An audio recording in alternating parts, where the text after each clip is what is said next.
Bonsa tyres and a Bonsa glass factory.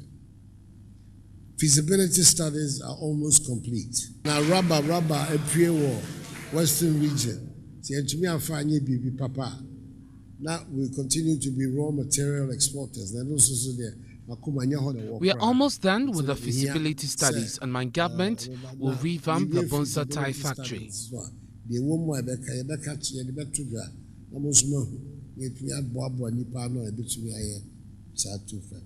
President Akufo-Addo disclosing to the chiefs and people of the Western region that feasibility studies of a Bonsa Tyre factory was almost complete as part of efforts to revive it 2 years ago. But the people say the story on the ground looks different. A maize plantation and a cocoa warehouse are now part of a once mighty tyre processing factory. On both sides of the inner perimeter are huge industrial machines crying for rehabilitation. Names like Okore, Ponko and Karifi are visible on the factory's last production in 1998. A former employee, Joseph Aban, talks about how the collapse of the factory has affected him.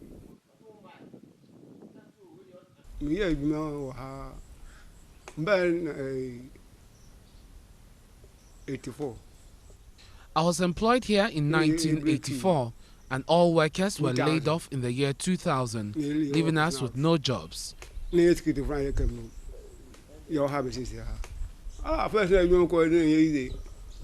the factory was fully operational, we were paid well, and I took good care of my family. Now, as a security person, my salary is petty and also delayed. Life is not as smooth as it used to be. In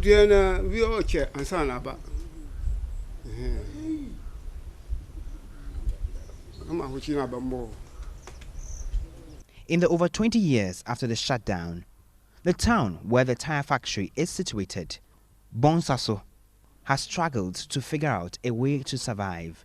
Amata, who has lived here all her life, recounts conditions before and after the company shut down.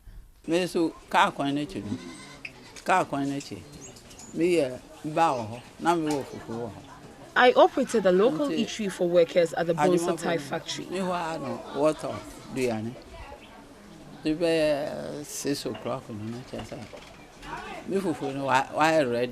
My business was booming, as most workers ate from my plate. Bonsa is a ghost town following the collapse of the tyre factory.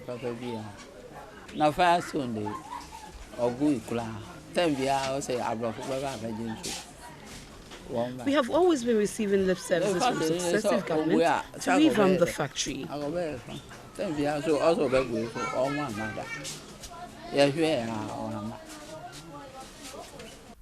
Less than 20 minutes drive from the factory lies a huge rubber plantation, a major raw material for tyre production.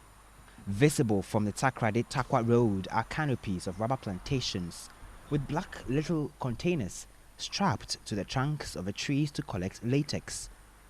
A portion is being processed by the Ghana Rubber Estates for export. Rubber is being cultivated largely across every district in the Western region and some parts of the Eastern and Ashanti regions. Patrick Kojo Oklu is an executive member of the Rubber Outgrowers Association. He wants government to add value to Ghana's rubber. If the government will save our soul, we can bring in any investor who is ready to add value to the rubber, like what Grill is doing. And secondly, we add other values in a chain, because the value chain can make us produce Wellington boots, gloves that we use in the hospital. And internationally, look at the demand for condom. We use this very thing for condom. So can our people help some of us to establish those factories so that as the raw material is here, we use it to create jobs for the youth and as well as livelihood enhancement. With Ghana faced with rising unemployment and sinking cocoa and gold sectors, it appears this is just the time to turn this factory around. At least, there is a government policy, one district, one factory, and at which this can be executed.